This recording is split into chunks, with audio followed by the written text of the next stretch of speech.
સમગ્ર દેશની અંદર તિરંગા યાત્રાનું આયોજન કરવામાં આવી રહ્યું છે। આવતીકાલે કચ્છ ભુજ મધ્યે પણ સવારે 10 વાગે जुबेली ग्राउंडથી શ્યામજી કૃષ્ણ વર્માની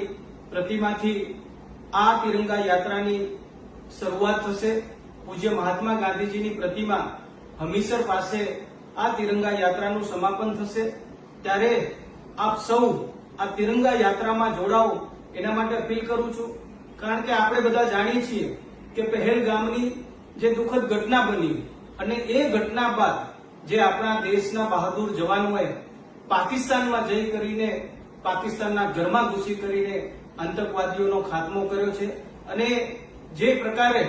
આખા દેશની અંદર આપણા દેશના જવાનો પ્રત્યે આપણને બધાને માન અને સન્માન છે। આ બહાદુર જવાનોના સન્માનમાં એમનો જુસ્સો બુલંદ કરવા માટે આપણે આખા દેશમાં દેશના વડાપ્રધાન શ્રી નરેન્દ્ર મોદી સાહેબના નેતૃત્વમાં આપણી સક્ષમ સરકારના નેતૃત્વમાં તિરંગા યાત્રાનું જ્યારે ભવ્ય આયોજન આખા દેશની અંદર થઈ રહ્યું છે,